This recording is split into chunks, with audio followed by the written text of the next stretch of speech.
అందరికీ నమస్కారం. నేను మీ దేవి. మిస్టర్ యారోగెంట్ 90వ భాగం. రచయిత వనజ గారు. త్రిపుర మరుసటి రోజు ఎలా అయినా ప్రకాష్ వస్తాడన్న నమ్మకంతో పొద్దున్నే వెళ్ళి గుళ్ళో కూర్చొని తను నేర్చుకున్న సంగీతంతో రాగాలు తీస్తూ రామాలయంలోనే కూర్చొని ఉండిపోయింది త్రిపుర. పొద్దున్ననగా వెళ్ళింది. సాయంత్రం అవుతున్నా ఇంకా రాకపోయేసరికి ఇంట్లో వాళ్ళకి టెన్షన్ కొంచెం మొదలైంది.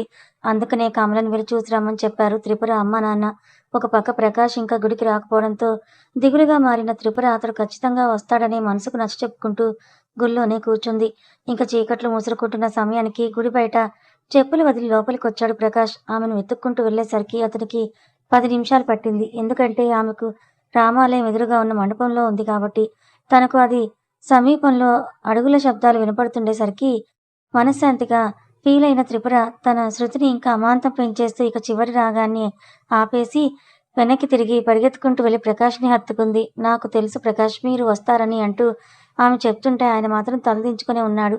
అక్క కోసం వచ్చిన కమల వాళ్ళిద్దరిని అలా చూసి తన చేత్తోనే నోరు మూసేసుకొని ఒక స్తంభం చాటున నిలబడిపోయింది. మీకు కూడా నా మీద ప్రేమ ఉంది కదూ, నాకు అర్థమైపోయిందిలేండి అని ఆమె అంటుంటే ప్రేమ ఉంది కానీ ఇది జరగదన్న నమ్మకం కూడా అంతే ఉంది. ఇద్దరి ప్రేమలను మనసులోనే సమాధి చేసుకుందాం. అప్పుడే మన కుటుంబాలకి పరువు గౌరవం నిలబడతాయి. నాకంటే ఏముంది, ఎవరూ లేరు కానీ మీరు అలా కాదు కదా. అగ్రహారం మొత్తం మన విషయమే చక్కర్లు కొడుతుంది. దయచేసి ఇంటికి వెళ్ళి మనసులో విరిసిన ఈ ప్రేమని మనసులోనే చంపేయని అతను చెప్పడంతో ఎవరితో అయినా నేను మాట్లాడతాను ప్రకాష్, మనం మాత్రం విడిపోవద్దు, కలిసే ఉందామని ఆమె చెప్తుంటే ఏది జరగాలో అదే జరుగుతుంది. కానీ ఇప్పటికే చాలా ఆలస్యమైనట్టుంది, ఇంటికి పద అని చెప్పి బయటకు తీసుకొస్తుంటే వాళ్ళ వెనుకే వెళ్ళింది కమల కూడా. కొంత దూరం ఆమెకు తోడుగా వచ్చాక అడ్డదారి నుండి ప్రకాష్ తన ఊరికి వెళ్ళిపోయాడు. ఒక్కతే అయినా త్రిపుర వెనుక నడుస్తూ ఆమె చేయి పెట్టుకునేసరికి నువ్వెప్పుడొచ్చావే అంటూ త్రిపుర షాక్ అయి అడుగుతుంటే నోటి మీద వేలు వేసుకున్న కమల అక్క మాట్లాడొద్దు, ఇంటికెళ్ళి చూసుకుందాం ఏమైనా అని చెప్పి ఇంటికొచ్చేశారు అక్కా చెల్లెలిద్దరూ. ఏంటి పెద్దమ్మాయి ఇంతసేపు ఆ గుళ్ళో ఉండటం అని అడుగుతూ ఉంటే త్రిపుర నాకు వచ్చిన రాగాలు పాడుకుంటూ ఉన్నానమ్మా, ఆ మైకంలో నాకు సమయం గుర్తు రాలేదని చెప్పి తన పనుల్లో పడిపోయింది. చూస్తుండగానే ఆమె డిగ్రీ 3వ సంవత్సరానికి వచ్చేసరికి కమల ఇంటర్ పూర్తి చేసుకుంది. శాస్త్రి గారి అమ్మగారికి సడన్ గా ఆరోగ్యం దెబ్బతినడంతో మంచాన పడిపోయింది. కనీసం పెద్ద కూతురు పెళ్ళైన కల్లారా చూడాలని శాస్త్రి అనడం ఆలస్యం. ఆ శర్మగారి ఇంటికి కబురు వెళ్ళిపోయి వాళ్ళు ముగ్గురు వచ్చేశారు. త్రిపుర ఏమో భయంగా అక్కడే నిలబడి చూస్తుంటే శాస్త్రి గారి అమ్మ శర్మగారి అమ్మతో వదిన ఇన్ని రోజులు పిల్లల ముందు బయటపడలేదు కానీ మనం చిన్నప్పటి నుంచి అనుకున్న కుండ మార్పిడి పెళ్లి కానిచ్చేద్దాం ఏమంటారని అడగడంతో వదిన ఆరోగ్యం గురించి అవును, నాకంటే వయసులో చిన్నదానివి నువ్వే ఇలా అయితే ఇక ముందు ముందు నా పరిస్థితి ఏంటో, ఇప్పటికే కోడలను తెచ్చుకుంటే బాగుంటుంది. శాస్త్రి కూడా ఉద్యోగం వచ్చింది, ఇటు శర్మ కూడా అర్చకత్వం చేస్తున్నాడు కాబట్టి ఇద్దరికి ఒకే మండపంలో పెళ్లి చేసేద్దామని పెద్దలు నిశ్చయించేసుకున్నారు. ఇంకా అదే మాటగా వెంటనే నిశ్చయ తాంబూలాలు కూడా పెళ్లికి ముహూర్తాలన్నీ చకచకా సాగిపోతున్నాయి. ముహూర్తం 2 రోజుల ముందుకే వచ్చేసింది. అప్పటికే ప్రకాష్కు శాస్త్రి ద్వారా త్రిపురకు పెళ్ళని తెలిసిపోయింది కానీ లోపలున్న ప్రేమను బయట పెట్టలేడు కాబట్టి ఇక దాన్ని తుంచేసుకుని శాస్త్రి గారు ఎక్కడికైనా వెళ్ళాలి, ఏమైనా కొనాలి అన్నా కూడా తోడుగా వెళ్తుండేవాడు ప్రకాష్. త్రిపుర ఇక ఇలా కాదనుకుంటూ తనని అస్సలు బయటికి పంపివ్వకపోవడంతో కమల సాయం తీసుకొని ప్రకాష్ని ఇంటికి రమ్మని తన గదిలోకి లాగేస్తుంది ఎవరూ చూడకుండా. త్రిపుర నువ్వేం చేస్తున్నావు, ఎవరైనా చూస్తే ఇంకేమైనా ఉందా అని అంటూ ప్రకాష్ నెత్తి నోరు కొట్టుకుంటున్నా కూడా ఆయన్ని ఆపేసి మీకు అర్థమవుతుందా, ఇంకో 2 రోజుల్లో నా పెళ్ళుంది, అది జరిగిపోతే నేను అసలు మీకు కనపడను అని అనుకుంటున్నారేమో. మీరు మా ఇంటికి వచ్చినప్పుడల్లా కనబడుతూనే ఉంటాను. గుండెలను మీద ఒకరితో గుండెల్లో ఒకరితో ఒక కాపురం కాకుండా వ్యభిచారం ఏమైనా చేయమంటారా అని సీరియస్గా అడిగేసరికి ఆమెను కొట్టడానికే చేయెత్తిన ప్రకాష్ ఆ చేతిని దించేస్తూ ఏం మాట్లాడుతున్నావని కోపంగా అడిగితే మరి ఉన్నదే కదా మాట్లాడుతున్నాను, మీరు నన్ను పెళ్లి చేసుకోకపోతే చచ్చేంత వరకు నా మనసులో మీరే ఉంటారు కానీ ఆ మూర్ఖుడు శర్మని చేసుకుంటే ఆయన నన్ను వదిలేస్తారు లేదా పెళ్ళయ్యాక నన్ను తెచ్చి మీ చేతుల్లో పెడతారనుకుంటున్నారా, అది జరగదు కదా. మనం అర్జెంటుగా ఊరి నుండి వెళ్ళిపోదామని ఆమె చెప్తుంటే ఈ సమస్య నేనిక్కడ ఎదురుపడతాను అనే కదా అంత బాధ, నీకు అవసరం లేదు, నేను ఊరొదిలి పట్టణానికి వెళ్ళిపోతాను, జీవితంలో నీకు అస్సలు కనబడనని ప్రకాష్ చెప్తుంటే ఈసారి త్రిపురని అతని చెంప మీద ఒకటి పీకింది. ఎందుకు మీకు చెప్తుంటే అర్థం కావడం లేదా, నా మనసులో నా శరీరం మొత్తం ప్రతి అణువులో మీరే ఉన్నారని చెప్తూ ఏడ్ చేస్తుంటే ఆమెను ఎలా ఓదార్చాలో తెలియక ప్రకాష్కి కూడా కళ్ళల్లో నీళ్లు తిరుగుతుంటే బయటికి వెళ్ళిపోయాడు. పెళ్లి ముహూర్తం రానే వచ్చింది.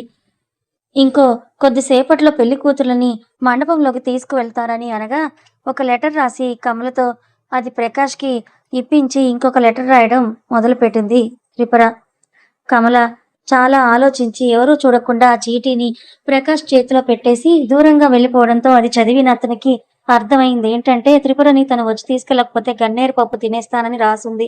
ఇంతకు తెగిస్తుందా ఈ పిల్ల అనుకుంటూ వెంటనే గుళ్ళోనే పెళ్లి కావడంతో త్రిపుర రెడీ అవుతున్న రూమ్ కిటికీ వైపు వెళ్లి సైగ చేయడంతో ఆమె గన్నేరు పప్పు చేతిలో చూపిస్తూ నన్ను తీసుకెళ్తారా లేదా మింగేనా అంటూ చెప్పేసరికి వద్దొద్దు అంటూ చెయ్యి ఊపిన ఆయన అటువైపు నుంచి వచ్చేయని చెప్పగానే ఒక లెటర్ రాయడం పూర్తి చేసి దాన్ని అక్కడే పెట్టేసి ఆ డోర్ నుంచి ప్రకాష్‌తో కలిసి ఆ రోజు ఆ ఊరు దాటేసింది. పెళ్లి కూతురు కనిపించట్లేదన్న వార్త ఫంక్షన్ హాల్‌లో చక్కర్లు కొట్టేసింది. అయితే నిమిషాల్లో శాస్త్రి గారు పీటల మీద నుంచి లేచొచ్చి త్రిపుర ఉన్న రూమ్ అంతా వెతకగా అతనికి లెటర్ కనిపించడంతో దాన్ని అందరి ముందు అంటే తమ కుటుంబ సభ్యుల ముందు చదివాడు. అన్నయ్య నన్ను క్షమించు. నాకు శర్మగారి మీద ఎలాంటి అభిప్రాయం లేదు. నీ స్నేహితుడైన ప్రకాష్ అంటే నాకు ప్రాణం.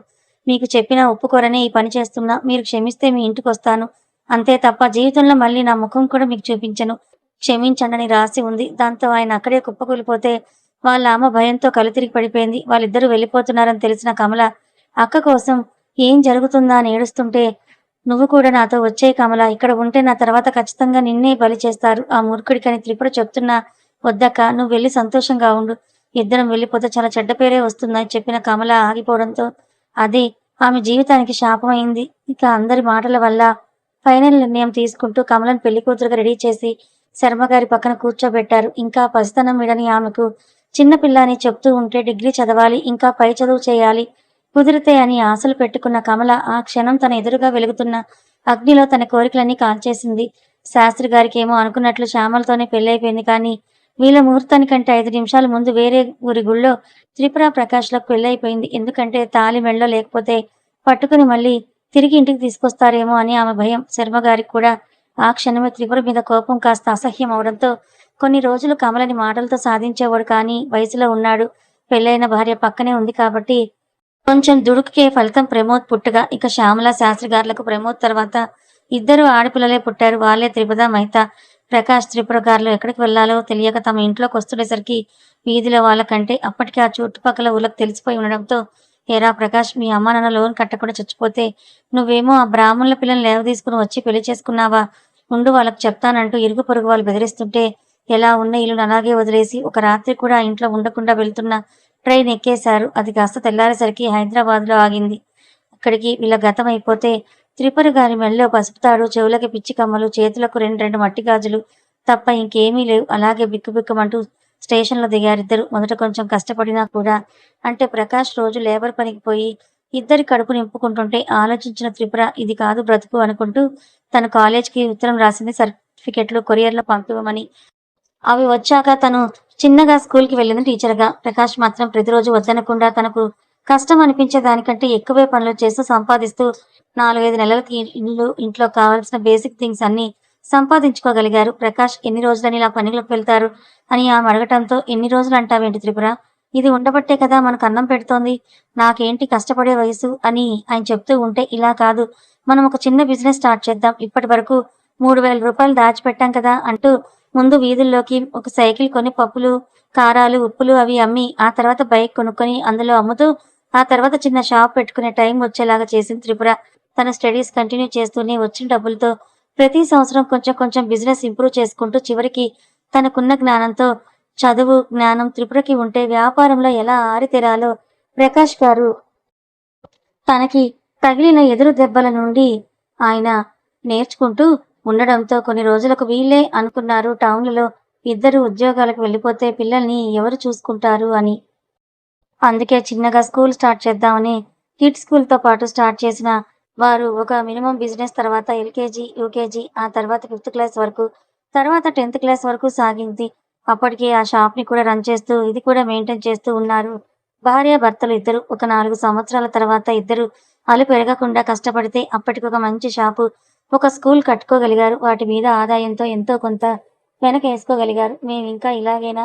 మాకు ఒక బిడ్డ కావాలి కదా అనుకుంటూ ఆ సంవత్సరం త్రిపురని పట్టుపడితే వచ్చిన ఫలితం క్రిష్ బాబు. మీరు మళ్ళీ అలా చెప్పాను కదా అని ఫస్ట్ త్రిపుర మహికలు పుట్టి తర్వాత క్రిష్ పుట్టాడనుకోకండి.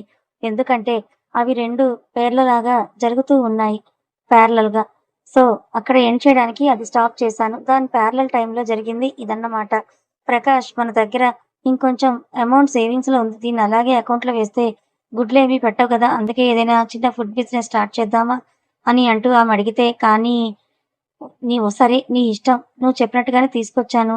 ఇప్పుడు కూడా నువ్వు చెప్పినట్లుగానే చేస్తాను. జీవితాంతం నీ వెనకే ఉంటాను సుమా అని అంటూ ప్రకాష్ జోక్ చేసేసరికి మూతి ముడుచుకున్న ఆమె తనకు పుట్టిన ఒక సంవత్సరం బాబుకి క్రిష్ అని పేరు పెట్టుకొని, క్రిష్ మహదేవ్ పెద్ద పేరులాగా ఉంది కదా! రెస్టారెంట్స్‌లో ఫ్యూచర్‌లో వినడానికి బావుంటుందని చెప్పి రెస్టారెంట్ ఆ పేరు మీదే ఓపెన్ చేసి ఇంకో 50 మంది వరకు ఉపాధిని కల్పించారు. దేవుడి దయ వీడి మీద ఉండి ఒక్క సంవత్సరంలోనే ఆ కేఎం గ్రాండ్ సక్సెస్ అవ్వడంతో బృందావనం కట్టగలిగారు. ఆ తర్వాత వాళ్ళసలు వెనక్కి చూసుకున్నదే లేదు. క్రిష్ పుట్టిన వేళ విశేషమేమో తమ బిజినెస్‌లు ఇంకా అభివృద్ధి అవుతూనే ఉన్నాయి. ఏవైనా మీటింగ్స్ ఇంకా లాజిక్స్ పరంగా ప్రకాష్ చూసుకుంటుంటే వాటిని తన తెలివితో ముందుకు తీసుకుపోతోంది త్రిపుర. ప్రకాష్, మనం ఇలాగే ఇంకా అభివృద్ధి చెందాలి. స్కూల్స్ 10th క్లాస్ వరకు నడుపుతున్నాం కదా! ఇంక దాని కంటిన్యూయేషన్‌గా అండర్ గ్రాడ్యుయేషన్, పోస్ట్ గ్రాడ్యుయేషన్ కూడా పెడితే ఎలా ఉంటుంది? ఇంకా హాస్పిటల్ కట్టి పేదవాళ్ళకి ఉచితంగా ట్రీట్మెంట్‌ని ఇప్పిద్దామా అని అంటూ ఆమె చెబుతూ ఉంటే, హలో! హలో! కంట్రోల్ అమ్మా! మరీ ఇంత ఫాస్ట్‌గా పరిగెత్తకూడదు.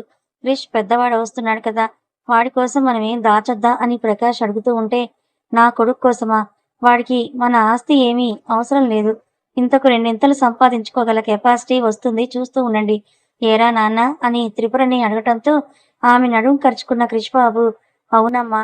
నాకివేమీ వద్దు అని చెప్పగానే త్రిపుర అతని నుదుటి మీద ముద్దు పెట్టుకుంది. క్రిష్ బాబుకి అప్పుడు 3 సంవత్సరాలు. అమ్మా, నాన్న లేరు. ఉన్నది ఒక మేనమామ.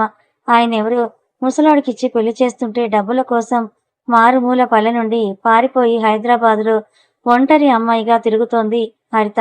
ఆమె కూడా ఇంటర్ పూర్తి చేసి ఉంది. అనుకోకుండా ఒకరోజు కారులో వెళ్తున్న త్రిపురకు హరిత కనపడ్డంతో ఆ అమ్మాయి ఏదో ప్రాబ్లమ్స్‌లో ఉంది. ఏం జరుగుతుందో అని దగ్గరికి పిలిచి అడిగేసరికి తన గురించి మొత్తం చెప్పి చేసిన హరితను ఇంటికి తీసుకొని వెళ్ళింది త్రిపుర. బావ, ఈ అమ్మాయి ఇక నుంచి మనతోనే ఉంటుంది. మనం కూడా ముగ్గురమే ఉన్నాం కదా! నేను స్కూల్‌కి, నువ్వు రెస్టారెంట్‌లకి వెళ్తే ఇంట్లో కన్నయ్య ఒక్కడే అయిపోతున్నాడు అని ఆమె చెప్తూ ఉంటే, ఇంట్లో కాకపోయినా మీకున్న వాటిలో ఎక్కడో ఒక దగ్గర నేను వర్క్ చేస్తాను మేడం అని ఆమె అంటే, ఎక్కడనే ఉంటావమ్మా? ఒక ఒక్కదానివే. ఇక్కడే ఉండు మేడం అవసరం లేదు. అక్క అని పిలువన్న త్రిపుర మంచితనమే హరితను వాళ్ళిద్దరికీ అటాచ్‌మెంట్ చేసింది. అక్క, బావ అని పిలిచే స్థాయి వరకు వెళ్ళింది. పిన్ని, పిన్ని అంటూ బుడిబుడి అడుగులు వేస్తూ హరిత వెనకాలే తిరిగేవాడు క్రిష్ బాబు. సరిగ్గా అతడికి 6, 7 సంవత్సరాలున్న సమయంలో త్రిపుర ఫోర్స్ చేయడంతో చిన్న హాస్పిటల్ కట్టాలని ఒక పునాది వేయడానికి బయలుదేరాడు ప్రకాష్. అప్పటికే సగం హైదరాబాద్ మొత్తం తెలుసు. కేఎం చైన్స్ అంటే మెడికల్ లైసెన్స్ కోసం ఆయన వెళ్ళిన తర్వాత కొంతమంది అప్రూవల్ ఫైల్ ఇంట్లోనే మర్చిపోవడంతో త్రిపురకి ల్యాండ్ లైన్ ద్వారా కాల్ చేసి ఆ ఫైల్‌ని తీసుకురమ్మన్నాడు. అయ్యో! ఏంటి ప్రకాష్, అది ఎంత ఇంపార్టెంట్. అది లేకుండా నువ్వు అక్కడికి ఎలా వెళ్ళావు? సరే ఉండు, హరితకి డ్రైవింగ్ రాదు కదా! నేనే తీసుకొస్తానని చెప్పి క్రిష్ దగ్గర ఇప్పుడే వచ్చేస్తానని నాన్నకి ఫైల్ ఇచ్చేసి అంటూ అతని నుదుటి మీద ముద్దు పెట్టి ఫైల్ తీసుకొని ఒక్కతే కారులో స్టార్ట్ అయ్యింది త్రిపద. పిన్ని, అమ్మ ఎక్కడికి వెళ్ళిందని అతను ముద్దు ముద్దుగా అడుగుతుంటే, ఇప్పుడే వచ్చేస్తుంది నాన్న అని హరిత చెబుతూ సముదాయిస్తూ బయట కూర్చోబెట్టుకొని ఆడిస్తూ ఉంటే వెళ్ళిన త్రిపుర పార్థివ దేహం ఇంటికి వచ్చింది. దారిలో కార్ యాక్సిడెంట్ అయి తల్లిని అలా నిర్జీవంగా చూసిన ఆ పసివాడి మనసు ఏమై ఉంటుంది? రాయిని శిల్పంగా చెక్కిన తన జీవిత భాగస్వామి ప్రేమ మనసు ఇక తన జీవితంలో కాదు కదా! ఈ లోకంలోనే లేదని తెలిసిన ప్రకాష్ గారి పరిస్థితి ఏంటి?